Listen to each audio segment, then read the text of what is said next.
Hola, ¿qué tal? Soy Leonardo y te doy la bienvenida a este primer capítulo del podcast de la materia Estudios de Recepción correspondiente a la semana 1. Hoy comenzamos explorando un tema clave para entender cómo las audiencias se relacionan con los medios, el surgimiento de los estudios de recepción. Y para conversar a fondo, me acompaña mi compañera Priscila. Adelante, Priscila. Gracias, Leonardo. Un gusto estar aquí. ¿Y qué mejor forma de empezar que entendiendo cómo estos estudios transformaron la manera en que pensamos la comunicación? Durante mucho tiempo se creyó que los medios inyectaban ideas directamente en la audiencia, como si todos reaccionáramos igual ante un mensaje. ¿Te suena la famosa aguja hipodérmica? Claro, esa teoría fue dominante durante los años 40 y 50, pero los estudios de recepción surgieron precisamente para romper con esa visión tan mecanicista. A partir de los años 60 y 70, se empezó a decir, espera un momento, cada persona interpreta los mensajes desde su propia realidad social, cultural y política.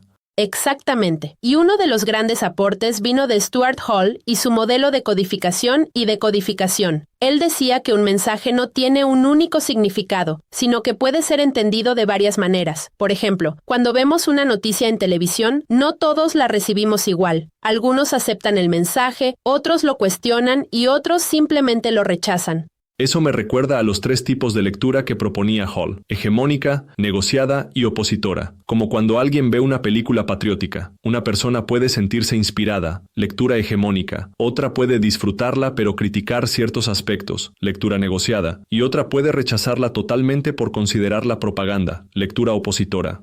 Y no podemos olvidar a otros autores como David Morley o Janice Radway. Morley hablaba del rol del entorno en la interpretación del mensaje. No es lo mismo ver una serie en familia que verla a solas. Y Radway demostró cómo las mujeres lectoras de novelas románticas usaban esos textos para reflexionar sobre su lugar en la sociedad.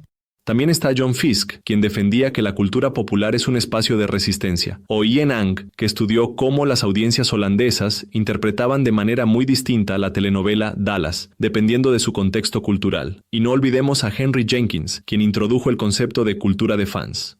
Jenkins fue clave para entender cómo las audiencias actuales no solo consumen, sino que crean contenido. Un ejemplo claro es la fanfiction, cuando los fans reescriben historias de sus series favoritas desde su perspectiva, incluso cambiando roles de género o desenlaces. Todo esto nos lleva a entender que la recepción de los mensajes no es algo lineal. Las audiencias no son pasivas, sino activas, críticas y creativas. Y para estudiar esto, se utilizan varios métodos. ¿Te parece si hablamos de ellos?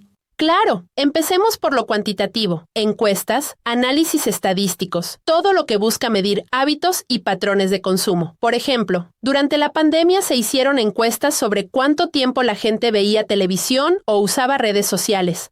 Sí, y aunque esos métodos dan resultados generalizables, a veces son muy superficiales. Por eso se complementan con enfoques cualitativos, entrevistas, grupos focales, etnografías, donde se profundiza más en el por qué y el cómo de las interpretaciones.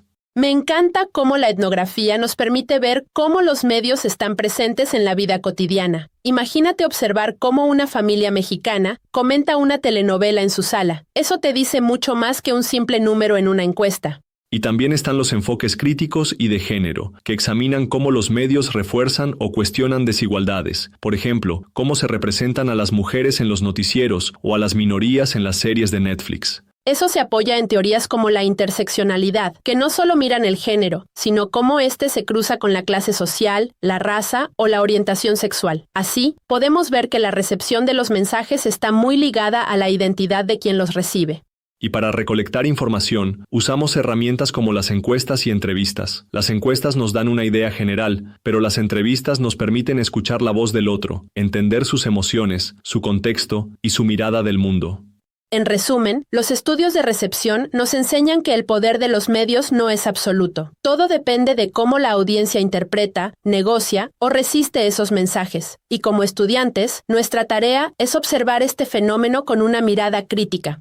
Así es, hoy dimos el primer paso para entender que comunicar no es simplemente transmitir, sino dialogar con realidades diversas. Gracias por acompañarnos en este primer episodio. Yo soy Leonardo y nos escuchamos en el próximo capítulo, donde Priscila tomará el micrófono para comenzar. Hasta pronto.